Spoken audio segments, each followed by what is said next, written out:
नमस्कार, NMF news पर आप सभी का बहुत स्वागत। मैं हूं आपके साथ अभिषेक कुंडी। जिस तरीके से बिहार में विधानसभा चुनाव से पहले एसआईआर प्रक्रिया को अपनाया गया, जिससे कि जो फर्जी वोटर हैं या किसी का वोट दो जगह पर है, जो व्यक्ति अब जिंदा नहीं है, उन लोगों के नाम हटाए गए। लगभग 3.5 लाख नाम ऐसे निकलकर सामने आए जो हटाए गए। फाइनल लिस्ट है। हालांकि मामला सुप्रीम कोर्ट में है और अभी सुप्रीम कोर्ट का कोई मतलब प्रॉपर आदेश नहीं आया है। अगले साल बंगाल में भी विधानसभा का चुनाव होने वाला है और उसी को देखते हुए जिस तरीके से बिहार में थोड़ा कम वक्त मिला है एसआईआर को करने के लिए, बिहार में भी अगले साल चुनाव है, बंगाल में भी अगले साल चुनाव है, तो चुनाव आयोग चाहता है कि बंगाल में भी एसआईआर कर लिया जाए। स्पेशल इंटेंसिव रिवीजन जो है वोटर लिस्ट का वो कर लिया जाए। लेकिन ममता दीदी यहाँ बीजेपी और चुनाव आयोग के सामने आकर खड़ी हो गई हैं। हालांकि बीजेपी का कोई इसमें रोल नहीं है। चुनाव आयोग एसआईआर करना चाहता है तो वो चुनाव आयोग का काम है। लेकिन दीदी ने कह दिया है कि ये कोई बिहार नहीं है जहां एनडीए का शासन हो, ये बंगाल है, यहाँ ममता दीदी का राज चलता है और यहाँ पर एसआईआर नहीं होगा। तो इसी विषय पर ज़्यादा चर्चा करेंगे। मेरे साथ मौजूद हैं मृत्युंजय शर्मा जी। सर, बहुत स्वागत आपका। धन्यवाद। मुझे ये समझ नहीं आता कि चुनाव आयोग एक संवैधानिक संस्था, बीजेपी की केंद्र में भी सरकार है, तो एक संवैधानिक संस्था को एक राज्य की सरकार क्या इस तरीके से चुनौती देती है? क्या संविधान इस तरीके की पावर्स देता है एक सीएम को? नहीं, बिल्कुल नहीं। और संवैधानिक फ्रेमवर्क में तो बिल्कुल नहीं। दूसरा, जो इलेक्शन कमीशन है वो किसी सरकार का अंग नहीं है, वो एक इंडिपेंडेंट बॉडी है जो इलेक्शंस कराने के लिए रिस्पॉन्सिबल है।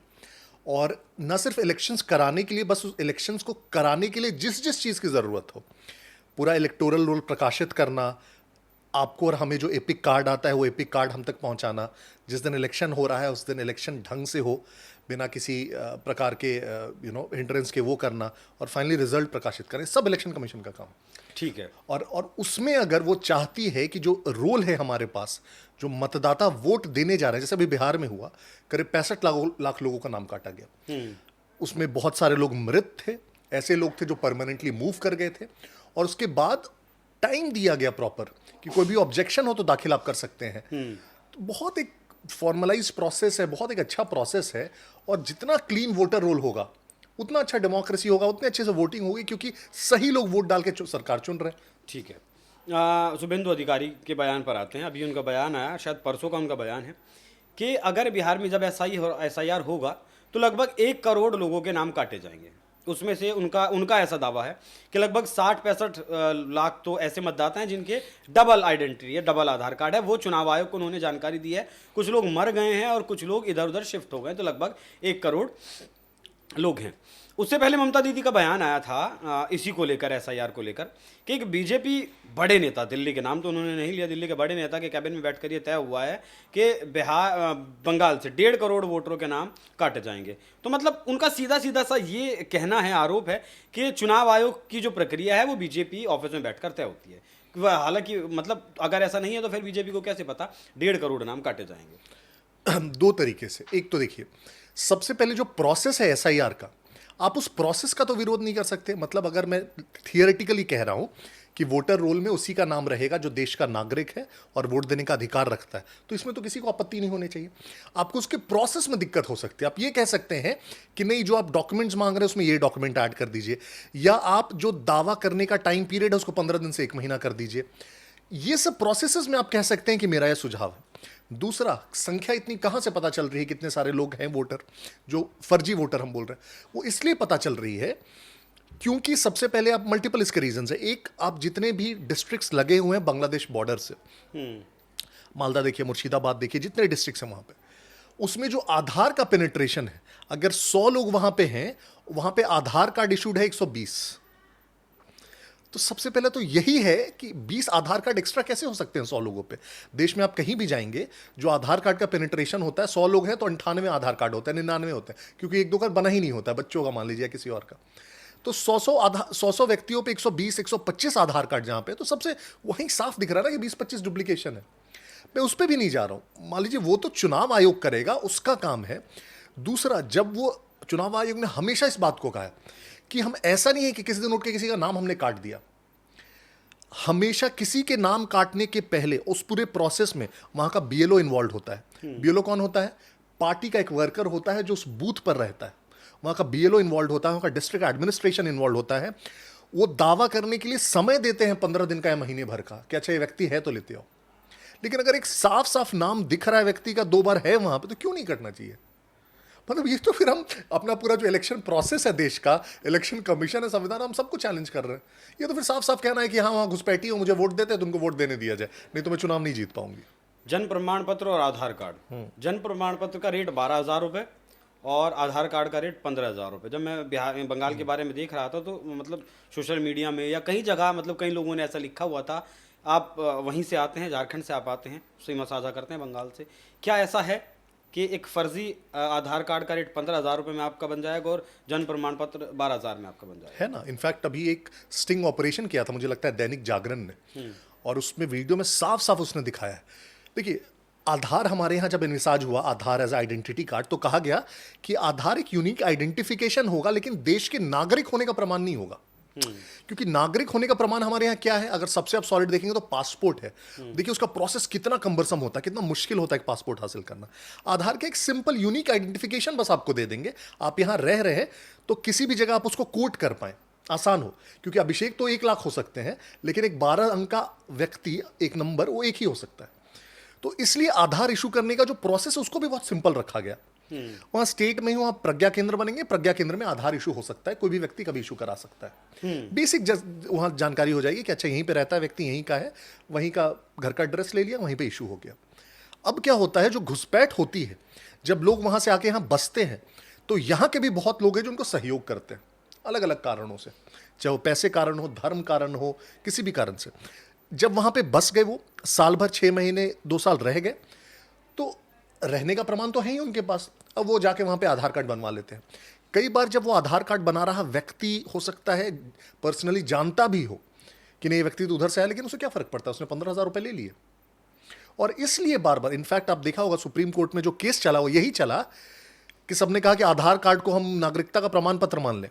जो विपक्ष ने जो कहा, सुप्रीम कोर्ट ने कहा बिल्कुल नहीं मान सकते, कि जितने सिंपल प्रोसेस से हम आधार कार्ड बिना वेटिंग के देते हैं, अगर उसके हिसाब से नागरिक सबको मानने लगे, तब तो कल को कोई भी आके आधार कार्ड बना के नागरिक बन जाएगा। सर, इस विषय पर ना मेरी कई एडवोकेट से भी बात हुई और ये विषय मैं या तो समझ नहीं पाया या मुझे समझ नहीं आ रहा, वो समझ नहीं पाया मैं। जो सुप्रीम कोर्ट का फैसला आया कि आधार कार्ड को भी 12वें दस्तावेज के रूप में एसआईआर की प्रक्रिया में बिहार में शामिल कर दिया गया कि अगर अभिषेक पुंडीर के पास आधार कार्ड है तो अभिषेक पुंडीर को वोट डालने का अधिकार है।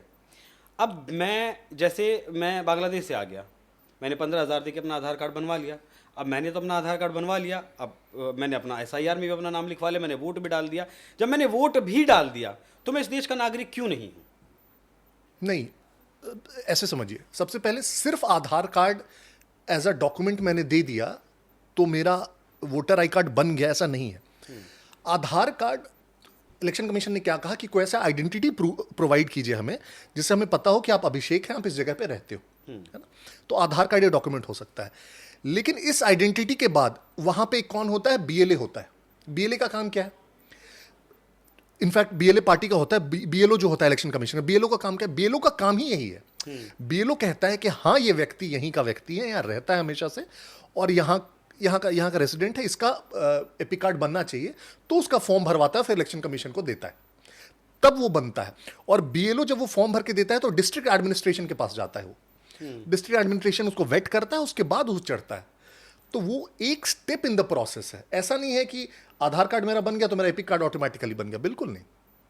नहीं सर, मतलब मैं वही क्लियरिटी चाह रहा हूँ कि जो 15,000 रुपये दिए गए हैं, उस 15,000 में क्या बीएलओ के पास नहीं गए जा सकते हैं पैसे? मतलब मैं किसी के ऊपर आरोप नहीं लगा रहा हूँ, मैं सिर्फ एक बात जानने की कोशिश कर रहा हूँ। आप सही बोल रहे हैं कि मतलब लास्ट का जो व्यक्ति है वो बीएलओ है, बीएलओ कहेगा कि ये व्यक्ति यहाँ का रहने वाला है तो मतलब रहने वाला है। क्योंकि कोई, देखिए, डीएम तो जाकर नहीं देखेगा कि आप वाकई में यहाँ रहते हैं, उसने काम दिया बीएलओ को, तो वहाँ से अगर मोहर लग गई तो मतलब आप नागरिक हो गए भारत के। नहीं, मैं फिर से वही कह रहा हूँ, दोनों पक्ष। एक तो इसका सवाल है नहीं, क्योंकि बीएलओ ने दिया, अगर कोई गांव है तो वहाँ का मुखिया होगा, राइट, उसके ऊपर आप जाएंगे तो ब्लॉक ऑफिस होगा, ब्लॉक ऑफिस के ऊपर डिस्ट्रिक्ट एडमिनिस्ट्रेशन होगा।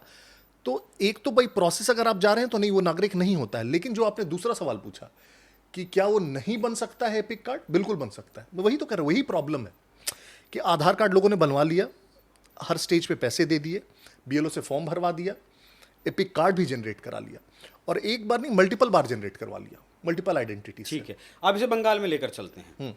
बंगाल में जो मुस्लिम आबादी है लगभग 22%, 24% बताई जाती है। नहीं नहीं, ऑलमोस्ट अब 30% हो गई है। हाँ, लेकिन एक बार जो आप ही की पार्टी की नेता हैं नाज़िया इलाही खान, उनसे मेरी बात हो रही थी, ऑन कैमरा ही बात हो रही थी, तो उन्होंने मतलब कहा कि जो ये 22-24% का जो आंकड़ा 2011 की जनसंख्या के हिसाब से आता है वो तो ठीक है, उसके अलावा 18% मुस्लिम और हैं जो वोटर बन चुके हैं। वो कुछ घुसपैठिए हैं, कुछ आए हुए हैं, कुछ ऐसे हैं, कुछ वैसे हैं। तो मतलब एक अब इसी को जोड़िए, जो 2216 किलोमीटर का बॉर्डर बांग्लादेश के साथ बंगाल साझा करता है, उसमें मोस्ट ऑफ द जो ज़िले हैं, जो आपने मुर्शिदाबाद कहा, दिनाजपुर कहा, 24 परगना कहा, जितनी ज़्यादा हिंसा की घटना आती हैं ज़्यादातर यहीं से आती हैं। रामनवमी पर पत्थरबाजी की बात हो, किसी भी जयंती पर या कुछ भी हो, सब कुछ ज़्यादातर यहीं से आती हैं। बहुत सारे ज़िले ऐसे हैं जहाँ मुस्लिम आबादी 50% से ज़्यादा है। शेख शाहजहाँ का नाम याद है आपको? बिल्कुल। वो खुलकर कहता था, हमारे पंकज प्रसून जो साथी हैं आप ही के यहाँ से, वो बताते हैं कि वो खुलकर कहता था कि मैं बांग्लादेश से आया हूँ, बांग्लादेश से आया हूँ और यहाँ उसका सब कुछ है, धंधा भी है और वो नागरिक भी है यहाँ का। तो ये चीज़ें कनेक्ट करिए, थोड़ा सा इसमें क्लियरिटी लेकर आइए कि क्यों ममता बनर्जी एसआईआर नहीं होने देना चाहती। क्या यही एक मेन कारण है? मेन कारण बस यही है कि सबको पता है जो इलेक्टोरल कंपल्शन है, सबको पता है वो वोटर ममता जी के हैं। इनफैक्ट आपको ध्यान होगा 2006 में इसी ममता बनर्जी जी ने स्पीकर के चेयर पे सदन में पेपर उड़ाकर फेंके थे, ये विरोध करते हुए कि बंगाल में घुसपैठी आ गए हैं और वो वोट देते हैं और बंगाल में उन घुसपैठियों को बाहर करना चाहिए।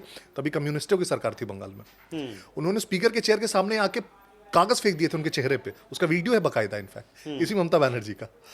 और आज वो इसके खिलाफ है क्योंकि यही लोग अब इनको वोट देने लगे हैं। 11 के बाद वो घुसपैठी चले गए। नहीं, वही तो मैं कह रहा हूं कि वो पहले कम्युनिस्ट को वोट देते थे तो विरोध करती थी, अब वो तृणमूल कांग्रेस को वोट करती है तो इनको साथ देती है। तो बहुत क्लियर वो इलेक्टोरल कंपल्शन है। 27% तो पिछले सर्वे मतलब सेंसस के हिसाब से वहां मुस्लिम्स है। अभी का सेंसस ऑफिशियल फिगर्स कम से कम 30% होगा, मतलब ऑफिशियल में बोल रहा हूँ, अनऑफिशियल पे मैं जा ही नहीं रहा हूँ। तो जहां 30% का इतना बड़ा चंक हो और आपको पता हो कि आपके इस प्रकार से उनको सपोर्ट करने पे वो 30% आपको एक साथ वोट दे सकते हैं एक मुश्त, तो उनको दिख रहा है ना कि वो 30% के सहारे वो हमेशा सत्ता में रह जाएंगे, कोई उनको हटा नहीं पाएगा। तो अगर 30% भी मान ले तो 70% तो हिंदू है, उनमें से भी वोट देते हैं ममता दी को।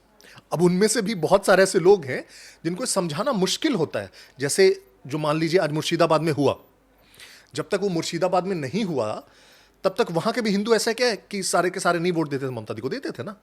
तो जब तक आप बीती नहीं होती है, जब तक उनको दिखता नहीं है कि घुसपैठ के कारण यहाँ के रिसोर्सेज पे कितना खतरा है, यहाँ के शांति पे कितना खतरा है, तब तक वो क्या करते हैं कि जनरली बड़ा उदारवादी विचारधारा लेके चलते हैं। इनफैक्ट आपको याद होगा, अभी वो महिला थी, उनका नाम मैं भूल रहा हूँ, जो यूपीए के समय इनफैक्ट एक कमीशन की अध्यक्ष भी थी, उन्होंने कहा साफ साफ कि अरे रोहिंग्याज आ रहे हैं तो आने दीजिए ना, सब भी बेचारों को रहने का अधिकार है, यहाँ रहने दीजिए उन लोगों को। लेकिन अगर उनसे पूछा जाए कि क्या मैं आपके घर के बगल में या आपके जो गार्डन है उसी में एक हिस्सा देकर उनको बसा दूं, तो फिर मना करने लगेंगे। तो होता यही है कि उदारवाद में हम वो दूरदृष्टि नहीं होती, हम देख नहीं पाते हैं कि हमारे आने वाले जनरेशन को कितना ज़्यादा नुकसान होने वाला है। और उसका दिख रहा है हमें, जो बॉर्डर डिस्ट्रिक्ट्स हैं वहाँ से हिंदू पलायन कर रहे हैं इनफैक्ट बंगाल में, वो दिख रहा है प्रॉब्लम। आखिरी सवाल सर, क्या एसआईआर हो पाएगा न्यूट्रली बंगाल में? होना, देखिए न्यूट्रली बिल्कुल होगा। क्यों होगा? देखिए, एक तो इलेक्शन कमीशन का प्रोसेस है, तो किसी को हिम्मत नहीं रोकने की, सिंपल है, वो प्रोसेस तो होके रहेगा। ज्यादा से ज्यादा स्टेट गवर्नमेंट क्या कर सकती है, उसमें 10 तरह के अड़ंगा डाल सकती है कि नहीं ये नाम गलत है, ये नाम सही है, ये ऐसे है वैसे है। इलेक्शन कमीशन ने कभी नहीं कहा है कभी इस पे कि आप नाम जुड़वा नहीं सकते हैं, आप आपत्ति नहीं दर्ज करा सकते हैं। अगर कोई दिख रहा है कि गलती से नाम कट रहा है, मान लीजिए फॉर एग्जाम्पल, तो पूरा स्टेट का अपरेटस लग जाए और उस व्यक्ति का आइडेंटिफिकेशन दे दे और फॉर्म भर दे, तो हो जाएगा वो एनरोल। ठीक है। पर्दे के पीछे से आप एनआरसी लागू क्यों करना चाहते हैं? पर्दे के पीछे नहीं, इनफैक्ट बीजेपी तो आइडियली चाहती थी कि एनआरसी लागू हो। दीदी ने कहा है कि एसआईआर नहीं करना है आपको, आप एनआरसी लागू करना चाहते हैं। असल में दोनों में टेक्निकली थोड़ा सा अंतर है, लेकिन अगर उससे उनका कहने का मतलब ये है कि जो नागरिक नहीं है उनका वोट का अधिकार आप ले रहे हैं, तो बिल्कुल क्यों होना नहीं चाहिए क्या? हमारे कॉन्स्टिट्यूशन का मतलब फर्स्ट आर्टिकल ही बोलता है कि जो यहाँ के लोग हैं उन्हीं को अधिकार है यहाँ की सरकार को चुनने का। तो ये तो हमारा पूरे कॉन्स्टिट्यूशन का बेस ही यही है, तो इसमें गलत क्या कर रहे हैं अगर ये कर रहे हैं तो खुलेआम करिए ना एनआरसी। हमने तो कोशिश ही की थी। हमने तो हमेशा कहा है, देखिए सुप्रीम कोर्ट का जजमेंट है, सुप्रीम कोर्ट में जब सिटीजनशिप के, याद नहीं मुझे ईयर, सिटीजनशिप पे केस हुआ, उसने जजमेंट दिया कि देश के किसी भी व्यक्ति पे ओनस है इस बात का प्रूव करने का कि वो देश का सिटीजन है, जब भी सरकार अगर पूछे तो हम पे आप पे अगर सरकार कभी पूछती है कि आप सिटीजन हैं, इसका प्रूफ क्या है, तो हमारे ऊपर ओनस है। अब ओनस कैसे है? मान लीजिए फिर मैं कहूं कि नहीं मेरे पास ये डॉक्यूमेंट नहीं, वो डॉक्यूमेंट नहीं, सरकार कहती है कोई बात नहीं, कोई डॉक्यूमेंट की जरूरत नहीं है। आप जहां भी रह रहे होगे, आसपास वाले 5 लोग तो जानते होंगे ना कि वहां पे आप रहते हैं, वहां का मुखिया तो जानता होगा ना वहां पे रहते हैं, तो उसी से बुलवा दीजिए बस। और सुप्रीम कोर्ट ने कह रखा है, तो इसमें क्या गलत है? एनआरसी इसीलिए हम लेके आए थे। लेकिन आप देखिए उसके खिलाफ कितना बड़ा वातावरण बनाया गया कि मतलब एक धर्म को टारगेट किया जा रहा है, इसको टारगेट किया जा रहा है, ये इतना गलत है। जबकि दुनिया के कितने देशों ने इस प्रकार से एक नेशनल अपना रजिस्टर बना रखा है सिटीजन्स का? बहुत सारे देशों में। बिल्कुल। और मुझे लगता है कि हिंदुस्तान में भी होना चाहिए, इससे अब बिल्कुल। से पहले होना चाहिए था, बिल्कुल। लेकिन नहीं है। बाकी तैयार रहिएगा सर बिहार के बाद बंगाल के लिए। बंगाल में ममता दीदी इस बार बहुत घेरने वाली हैं एसआईआर के मुद्दे पर। आपको बिहार में तो एनडीए की सरकार है, वहाँ तो कुछ हुआ नहीं, कर लिया आसानी से, ये भी ममता दीदी का कहना है। बाकी बंगाल में वाकई में जो बंगाल की स्थिति है और बंगाल में जिस तरीके से डेमोग्राफिक चेंज हुआ है उसे देखते हुए, और जो लगभग 600 सवा 600 किलोमीटर का बॉर्डर जो जहाँ भी फेंसिंग नहीं हुई है, क्योंकि बहुत सारे लोग आरोप लगाते हैं कि वहाँ बीएसएफ तो केंद्र सरकार का, जिसके जवाब में गृहमंत्री अमित शाह ने संसद में जवाब भी दिया था कि ममता दीदी वहाँ ज़मीन प्रोवाइड नहीं करवा रही हैं, ज़मीन नहीं दे रही हैं, जिस वजह से लगभग 600 किलोमीटर का बॉर्डर अभी फेंसिंग रहित है, फेंसिंग वहाँ नहीं हुई है, तो वहाँ से घुसपैठ हो जाती है। इस घुसपैठ को देखते हुए एसआईआर बेहद ज़्यादा ज़रूरी बंगाल के लिए है। अब देखना होगा कि ममता दीदी इसे कितना बड़ा मुद्दा आने वाले चुनाव के लिए बनाती हैं। बाकी सर बहुत धन्यवाद आपका स्टूडियो में आए। बाकी दर्शकों, आप इस विषय पर क्या सोचते हैं? अपनी राय हमें कमेंट कर ज़रूर बताइएगा। नमस्कार।